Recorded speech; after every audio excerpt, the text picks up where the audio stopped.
Përshëndetje Zësh Daniela. Përshëndetje. Faleminderit që pranove ftesën. Në vijim do të drejtojmë disa pyetje.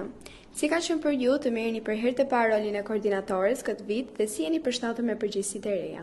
Marrja e rolit koordinatores ka qenë një përvojë e re për mua.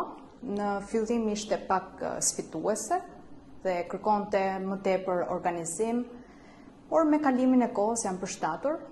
Fal mbështetjes së stafit dhe bashkëpunimit me mësuesve, mendoj që kam arritur ta menaxhoj mirë këtë punë dhe ta shikoj si punë në ekip. Ka pasur ndonjë moment të bukur ose të papritur që ju ka motivuar gjatë kësaj periudhe të ngarkuar?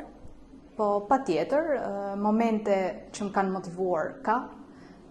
Një falënderim ose një reagim pozitiv nga nxënësit të jep shumë energji për të vazhduar. Gjithashtu, kur shikoj dhe përkushtimin e mësuesve dhe përgjegjësinë e nxënësve, më bën të shikoj që puna po jep rezultate. Si ka qenë për ju të balanconi mësimdhënie në fizik me përgjegjësitë e reja si koordinatore? Patjetër që balancimi i roleve kërkon organizim dhe menaxhim të mirë të kohës.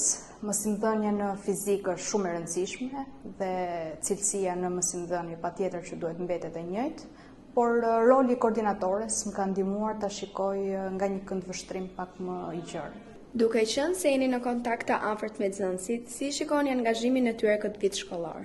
Këtë vit shkollor, nxënësit janë angazhuar në aktivitete të ndryshme, si brenda shkollës, ashtu dhe jashtë shkollës.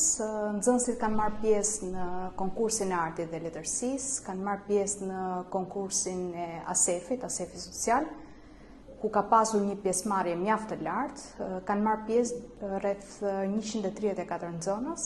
Gjithashtu nxënësit janë përfshirë dhe në olimpiada fizik, kimi, biologji, matematik, gjeografi dhe aktualisht ka filluar faza e dytë e olimpiadave. Dhe pyetja e fundit, çfarë bën gjimnazin Turgut Özal të veçantë sipas jush? Gjimnazi Turgut Özal është i veçantë sepse ofron kombinim të cilësisë në mësim, disiplinës dhe formimit të nxënësve si individ.